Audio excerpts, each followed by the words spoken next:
Azhar Nabi. Today we are going to study vectors. What are vectors? How are they different from scalars? And what are the different types of physical quantities? And then we'll study what are the different classification of vectors. And then in the latter part, we'll be studying the addition of vectors and subtraction of vectors.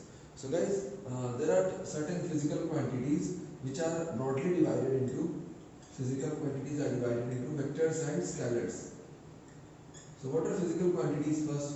Physical quantities are those quantities that can be measured, or something that we can measure is a physical quantity. For example, if I talk about my specs, it is not a physical quantity. But then if I measure the power of the lens of my specs, it is a physical quantity. Okay. For example, if I talk about the board, it is not a physical quantity. But then if I talk about the length and breadth of the board, it is going to be a physical quantity. Okay. So physical quantities are something that can be measured, and they are classified broadly into vectors and scalars. Okay. One more quantity is there, that is tensor, that we will be reading afterwards. And some of the examples of tensors are pressure and electric current, that we'll be discussing later on. The main focus as of now is vectors. Okay, so scalars are something or some physical quantities that have only magnitude, whereas vectors are something that are having magnitude plus direction. For example, if I tell you that I am walking at the rate of 5 meters per second, then I am talking about my speed. That is 5 meters per second. But then if I tell you that I am walking at the rate of 5 meters per second in the west direction, that means I am talking about the magnitude of the velocity as well as the direction of the velocity. That means I am telling the rate at which I am walking as well as the direction in which I am walking. So now I am talking about velocity, that 5 meters per second in the west direction, 5 meters per second towards west. So this is the difference between the two. There are other examples also. For example, work is a scalar quantity. We say that I have done 10 kilojoule of work or 100 kilojoule of work, or some machine does 2000 kilojoules of works. Then that work is not done in a particular direction, okay, or there is no defined direction of work done. So we can't say that the work is having a direction, and therefore work is a scalar quantity. At the same time, if I say that I am applying a force, if I am applying a force of 10 Newton, 20 Newton, or some machine is applying a force of 10 Newton, 20 Newton, 1000 Newton or something, then we must tell that in what direction a force is being applied. So that means work is a scalar quantity, and force is a vector quantity. Okay guys, so this is the broad classification of physical quantities, vector and scalars. Next comes what are vectors and what are the types of vectors, or classification of vectors. So vectors by definition are something that are having magnitudes as well as direction. So what are vectors? First classification is equal vector. What are equal vectors? Equal vectors, guys, equal vectors are those that have same magnitude as well as same direction. For example, if I am telling I am applying a force of 10 Newton in east direction, and my friend is also applying a force of 10 Newton in the east direction, then only they are equal vectors. Okay, even if he is applying a force of 10 Newton, but the direction is something other than east, then these two are not equal. Okay, so for two vectors to be equal, the magnitude should also be equal as well as the direction should also be equal. Okay. Second is unequal vectors. What are unequal vectors? Vectors that are having either the magnitude different, or the direction different, or both different. It could be that some different magnitude forces are being applied, or same forces in different direction, or different forces in different direction. In all these cases, these vectors will be called as unequal vectors. Okay guys. Third is your parallel vectors. What are parallel vectors? Two vectors may be equal of magnitude or unequal magnitude, but then they must be having same direction. So when do we say that the vectors are parallel? If some vector is in this direction and another vector is also in this direction, that means we can say that the angle between them is 0 degree. So two vectors having an angle between them as 0 degree are known as parallel vectors. Next category is anti-parallel vectors. What are anti-parallel vectors? Yeah, as the name suggests, anti-parallel vectors. If some vector is in this direction and another vector may be of equal magnitude or unequal magnitude, this is in this direction, such that the angle between the two is theta is equal to pi, theta is equal to pi or 180 degree, then such a vector is known as anti-parallel vectors. Okay, so next classification is collinear vectors. Collinear vectors. So as is the definition of collinear points, so will be the definition of collinear vectors.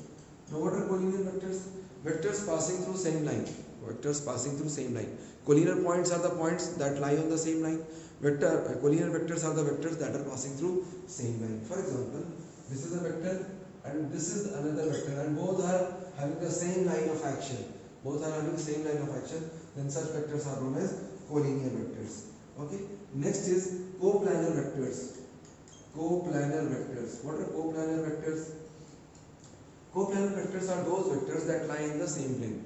For example, if I draw two vectors in this plane of the whiteboard, let's say this is vector A and this is vector B. Okay, so both these vectors are in the plane of the whiteboard. So these vectors are known as coplanar vectors. Okay, let me tell you one thing very important.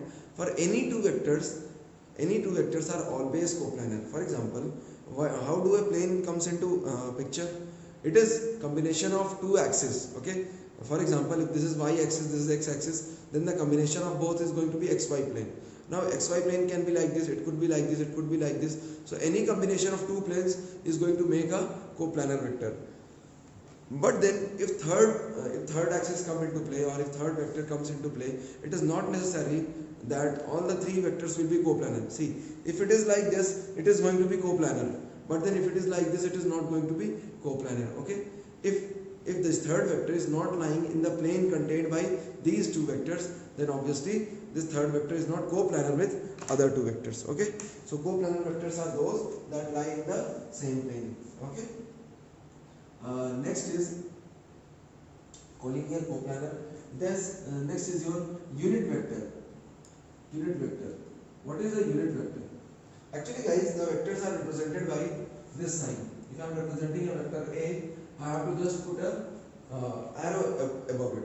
So unit vectors are nothing but the vectors having unit magnitude or one magnitude, but in the direction of that particular vector. So if I try to write a unit vector in this direction, unit vector in the direction of this vector, then I have to write it like this. A, and along with A is going to be a cap. And the definition of A cap says that it is going to be the vector A upon magnitude of vector A. Okay. Now what is the magnitude of vector A? If I draw a vector A from origin, for example, if a vector is at a certain distance from origin, then that particular distance from origin of that vector is known as magnitude, or the length of the vector from the origin is going to be the magnitude of that vector. Okay. So if I divide the entire vector with the magnitude, see this A vector or A arrow, A along with an arrow, is nothing but magnitude as well as direction. So if I divide this by its magnitude, what will happen? The magnitude will cancel out, and this will and the direction will always remain. So that is how we define A cap. A cap is a unit vector or a vector with a unit magnitude which is used in the entire physics. It is having single significance, and that significance is that it is just used to give the direction. Okay. So if I tell you to find a unit vector in the direction of A, that means what I am going to tell you is the direction of A only, by letting you know the value of unit vector A or A cap. Okay guys, so this is the value of unit vector. Another vector is a concurrent vector. Concurrent vector, I am going to write it here. Concurrent vector. Or rather, they can be understood by concurrent forces. Now what are those? For example, I have a point here, and there are certain forces acting on this particular point in different directions. For example, F1, F2, F3, F4. These are different forces acting on this very point. Okay, so all these forces are known as concurrent forces. Okay, or we can say that any vectors or any 2, 3, 4, 5, any number of vectors acting at a particular point is known as concurrent vector. Okay guys, so this was the concept of vectors, which is nothing but a type of physical quantity having magnitude as well as direction, and these are the types. Let me quickly remind all these things. Equal vectors are those vectors that have same magnitude as well as same direction. Unequal vectors are those that can either have unequal magnitude or unequal direction or different direction or both different. I mean the magnitude as well as direction both different. Parallel vectors are those vectors that are in the same direction. I mean theta between them, the angle between them is 0. Antiparallel vectors are those vectors that are in different direction, completely different direction. This is A, this is minus A. That means the angle between them is going to be 180 degree. Collinear vectors are those vectors that are acting in the same line of action. Okay. Coplanar vectors are those vectors that are in the same plane. For example, if this is a plane, so any number of vectors could be coplanar if they are lying in this plane. Okay, or any number of vectors could be coplanar if they are lying in the plane of the board. Okay. Then comes unit vectors. Unit vectors are the vectors that are used to give the direction of any given vector. For example, if I have to find the unit vector along A, then I have to do actual vector A upon the magnitude of A. The actual vector A contains its magnitude as well as direction. So in the A arrow, I am showing magnitude as well as direction, and when I divide it by magnitude of A, then I just have the direction of A, and that is represented by A cap or the unit vector A. So unit vector A gives the direction of vector A. Okay, and what is magnitude, guys? Magnitude is the length of the vector. Magnitude is the length of the vector from origin. Okay. Next is concurrent vector. Concurrent vectors are the vectors that are acting at a particular point, and I gave the example of concurrent forces. For example, that is the point, and on that point some forces F1, F2, F3 and F4 are acting in different directions. So that directions are the directions of different vectors, and such vectors are known as concurrent vectors. I hope this is clear, guys. We are coming up with more videos on vectors in which we are going to study parallelogram law of vector addition, or rather how to add vectors and then how to subtract the vectors. That is all. Thank you.